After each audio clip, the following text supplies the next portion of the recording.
தலைப்பு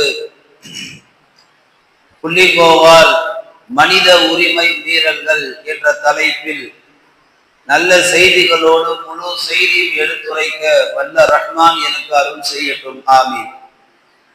அன்பார்ந்த அல்லாஹ்வின் நல்லடியார்களே, மனித உரிமை மீறல்கள் என்பது இஸ்லாம் தெளிவாக நமக்கு வன்மையாக கண்டித்திருக்கிறது.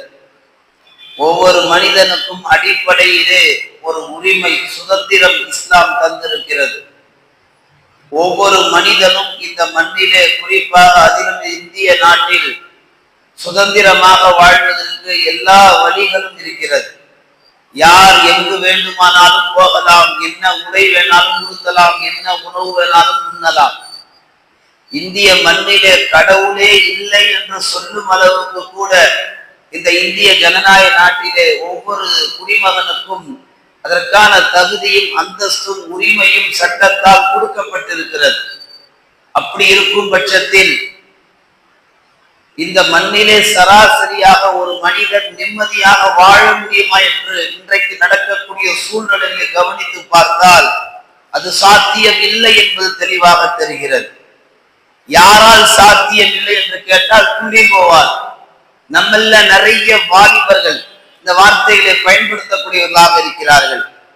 ஒரு மனிதனுடைய உயிர் கருவறையிலே உருவாகக்கூடிய அந்த காலகட்டத்திலே அந்த மனிதனுக்கான உரிமைகளும் சேர்த்து பிறந்து விடுகிறது என்பதாக இஸ்லாம் சொல்லி காமிக்கின்றது. இஸ்லாமிய மார்க்கத்திலே முறையற்ற கருக்கலை என்பது கூட மார்க்கத்தில் தடை செய்யப்பட்ட ஒன்று. ஒரு கருவை கலைப்பதாக இருந்தாலும் அதற்கான காரணங்கள் சரியானதாக இருக்க வேண்டும்.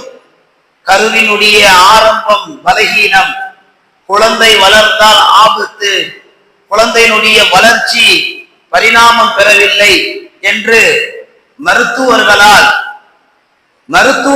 சொல்லப்பட்ட எல்லா விஷயத்தையும் நாம் கவனத்தில் எடுத்துக்கொண்டு இஸ்லாமிய மார்க்கத்தில் சொல்லப்பட்ட அந்த விதிமுறைக்கு உட்பட்டு நாம் என்ன செய்யப்பட வேண்டும்?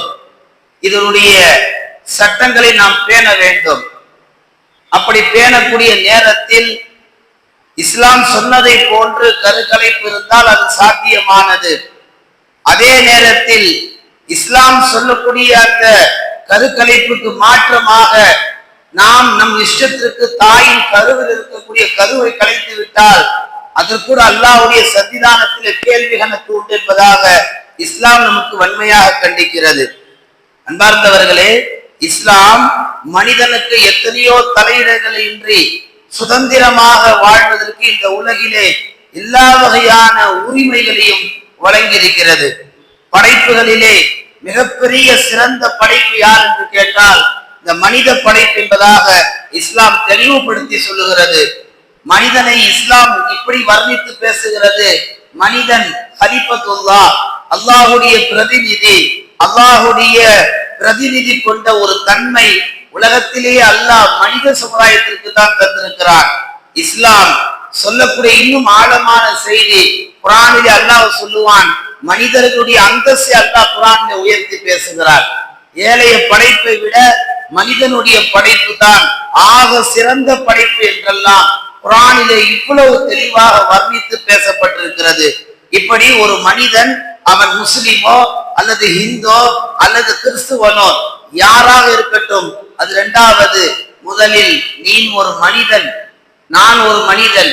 ஒரு மனிதன் இன்னொரு மனிதனை மதிக்க வேண்டும்.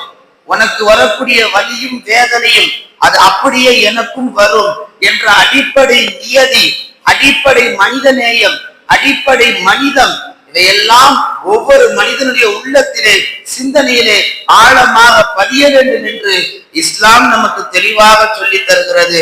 இப்படி இஸ்லாம் எல்லாவற்றையும் சொல்லி தந்த இஸ்லாம் அதில் மனித உரிமைகளை மீற